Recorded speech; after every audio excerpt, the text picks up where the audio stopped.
The what we want.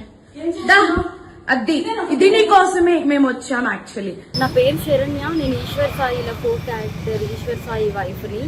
బేసిక్గా నా husband నార్మల్గా అయితే మాత్రం మా రిలేషన్ 7 years బట్టి ఎప్పుడు ఎలాంటి డిస్టర్బెన్స్ అయితే లేదు.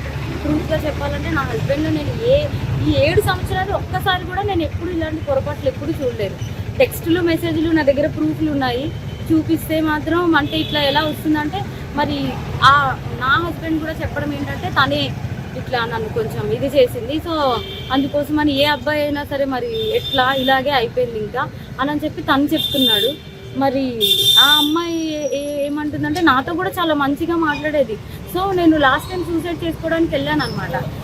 ఇట్లా ఈ అమ్మాయి విషయంలోనే కొంచెం నాకేదో కొంచెం నెగిటివ్ వైబ్ వచ్చి సో నేను బయటికి అంటే నేను సూసైడ్ చేసుకోవడం వరకు వెళ్ళిపోయాను.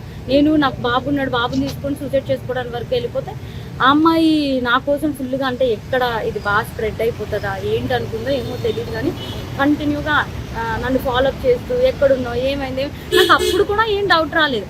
తర్వాత చూస్తే మెసేజ్లు ఇవి అవి అన్నీ చూస్తే ఇలా రావాలి, మీ అన్న రావాలి. మెయిన్ వాళ్ళిద్దరికి కలిపి ఒక ఆయన ఉన్నాడు, ఆయన రిత్విక్ అని చెప్పి, వాళ్ళిద్దరు మీడియేటర్, అబ్బాయి పర్సనల్ అసిస్టెంట్ ఇద్దరికి. సో అసలు ఆ అబ్బాయి ఫోన్లో ఎన్ని టెక్స్టులు ఇవన్నీ బ్యాకప్ చేసి చూస్తే అసలు చాలా ఇదిగా ఉంది. సో నేనైతే మాత్రం కోరుకునేది ఏంటంటే నా హస్బెండ్ అయితే తప్పైపోయింది, నాకు ఒక ఛాన్స్ అయితే ఇవ్వు అని చెప్పి ఆయన చెప్తున్నారు. కానీ ఆ అమ్మాయి నుండి ఎప్పుడు నేను ఏం ఫేస్ చేస్తానో తెలీదు. కానీ ఎందుకంటే ఇప్పుడు నా లాంటి అమ్మాయికి అంతమంది ఫాలోవర్స్ ఉండి పైగా నాతో ఇంత మంచిగా ఉండి ఇంత చేసిందంటే వాళ్ళ అమ్మగారు రికార్డు కూడా ఉంది. నేను పొద్దున్న వాళ్ళ అమ్మగారికి ఫోన్ చేసి అడిగితే మా అమ్మాయి అంతే అలాగే చేస్తుంది అని చెప్పి అంటుంది. నా దగ్గర రికార్డు ఉంది, ఫోను స్విచ్ ఆఫ్ అయ్యేటప్పటికి నా దగ్గర ప్రూఫ్ లేకుండా ఉంది, ఆన్ చేస్తే అది కూడా ఇస్తాను. సో ఇట్లాగా ఇప్పుడు నాకు అన్యాయం జరిగింది. నా పేరెంట్స్ మా సిస్టర్స్ వచ్చి ఏదో చేశారు, నా హస్బెండ్ నాతో ఏదో కొంచెం పోలీసులు దీంతో ఏదో మాట్లాడుతున్నాం అవుతుంది. ఇప్పుడు నా లాంటి అమ్మాయి ఒకవేళ వేరే ఒక అమ్మాయి ఎవరైనా దొరికింది అనుకోండి, అమ్మాయి ఇదే స్ట్రెస్ తట్టుకోలేక సూసైడ్ వరకు వెళ్తే ఎంత ప్రాబ్లం. నేను ఇది ఒక్కటే ఆలోచిస్తున్నా, ఎవరైనా సూసైడ్ వరకు వెళ్ళారు అనుకోండి అప్పుడు ఎంత ప్రాబ్లం ఉంటుంది. అమ్మాయికి తెలుసు నాకు బాబుని కొనేటప్పుడు నేను ఎంత డిస్టర్బ్ అయ్యాను, చాలా హెల్త్ ప్రాబ్లమ్స్ ఎలా వచ్చాయి అమ్మాయికి అన్నీ తెలుసు. ఒక ఆడపిల్ల అయ్యి ఇంకో ఆడపిల్లకి అంత త్వరగా ఎలా మోసం చేస్తుంది. అది కూడా నా పక్కనే ఉండి మళ్ళీ ఈశ్వర్ నిన్ను మోసం చేయట్లేదు, నేను అలాగా నీకోసం ఏడుచు ఇంత చేస్తూ నా హస్బెండ్తో అసలు అది ఎట్లా ఉండగలుగుతుంది. నా హస్బెండ్కి డ్రింకింగ్ హ్యాబిట్ కూడా లేదు, అలాంటిది తనకి డ్రింక్ కూడా చేయించారంటే అసలు నాకైతే అర్థం కావట్లేదు. అసలు ఈ ఫోక్ ఇండస్ట్రీ అంటే నేను చాలా ఈయనకి మంచి వాళ్ళందరూ చాలా మంది మాట్లాడుతుంటే అబ్బా చాలా ఇట్లా ఉంటుంది అట్లా ఉంటుంది అనుకున్నా కానీ ఇంత అన్యాయం నా వెనక ఇలా జరుగుతుంది అని చెప్పి నేను ఎప్పుడైతే అనుకోలేదు. నెక్స్ట్ ఇదేంటంటే ఇట్లాంటి అమ్మాయిని మాత్రం అసలు ఫోక్లోకి వీటిల్లోకి ఎంకరేజ్ చేయకూడదు. ఎందుకంటే ఇప్పుడు నా హస్బెండ్కి జరిగింది, రేపు అన్న రోజు ఇంకో హస్బెండ్ వాళ్ళ అమ్మగారే చెప్తున్నారు కదా డైరెక్ట్గా మా అమ్మాయి అంతే అని చెప్పి. సో ఇవన్నీ కొంచెం చూసుకొని కొంచెం ఫోక్లోకి తీసుకునేప్పుడు కూడా మనుషుల కోసం నేను మిగతా వాళ్ళని అనట్లేదు, కానీ ఇట్లాంటి వాళ్ళని మాత్రం కొంచెం చూసుకోండి, కాపురాలు పోతాయి, చిన్నపిల్లల లైఫ్లు పోతాయి. క్యాస్టింగ్ క్యాచ్ అనేది బేసిక్లీ ఫిల్మ్ ఇండస్ట్రీలో ఫోక్ ఇండస్ట్రీలో జరుగుతుందనేది ఆరోపణలు ఉన్నాయి. మరి దాని మీద మీ అభిప్రాయం ఏంటి? ఇది కూడా అదే కోణానికి చెందిందా లేకపోతే ఇండివిజువల్?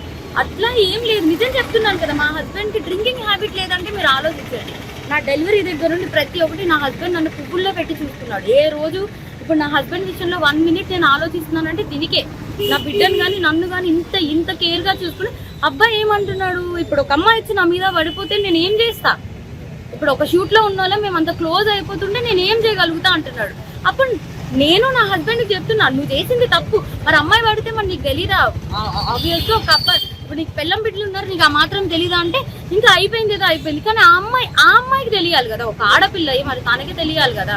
సో నాకు ఇబ్బంది ఎక్స్ట్రా కోసం అయితే తెలీదు. ఫోక్ కోసం మాట్లాడితే మాత్రం చాలా మంది మంచి వాళ్ళని అయితే నేను చూస్తూనే ఉన్నాను కదా, చాలా మంది మంచిగానే ఉన్నారు. కానీ ఇలా పక్కనే ఉండి గొంతు కోసే వాళ్ళని నేను ఇప్పుడే చూసాను. పైగా ఆ అమ్మాయి ఇంత సెలబ్రిటీ లాగా అన్నిట్లో డీలో వీటిల్లో వాటిల్లో ఇంత వచ్చి ఒక ఆడపిల్ల జీవితం ఒక్కసారైనా ఆలోచించాలి. పైగా తనకి బ్రేకప్ కూడా అయింది, తను నాకు చెప్పుకొని కూడా బాధపడితే నేను అన్నాను మీ బాయ్ ఫ్రెండ్ మీకు ఇట్లా చేసినప్పుడు మీరు ఎట్లా అయితే బాధపడ్డారో అట్లాగే కదా అని చెప్పి కూడా అన్నాను కూడా.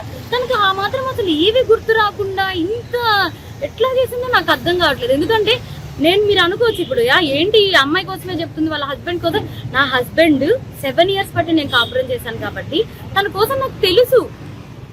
అది నేను చెప్పే తన కోసం నాకు తెలుసు. తను కూడా ఒకటే కదా అంటున్నాడు, మీద పడిపోతే నేను ఏం చేయగలుగుతాను అననే అంటున్నాడు. సో ఇదేం చెప్తున్నానంటే కొంచెం ఈ రోజుల్లో అమ్మాయిలతో కొంచెం జాగ్రత్తగా ఉండాలి ఫ్రెండ్స్ ఇది అవి అని చెప్పి కూడా నమ్మద్దు. ఈ పోకు వీటిల్లోకి అయితే మాత్రం పోకనే కాదు, దేంట్లో అయినా సరే పంపించే ముందు ఒకసారి ఆలోచించుకోండి అంతే.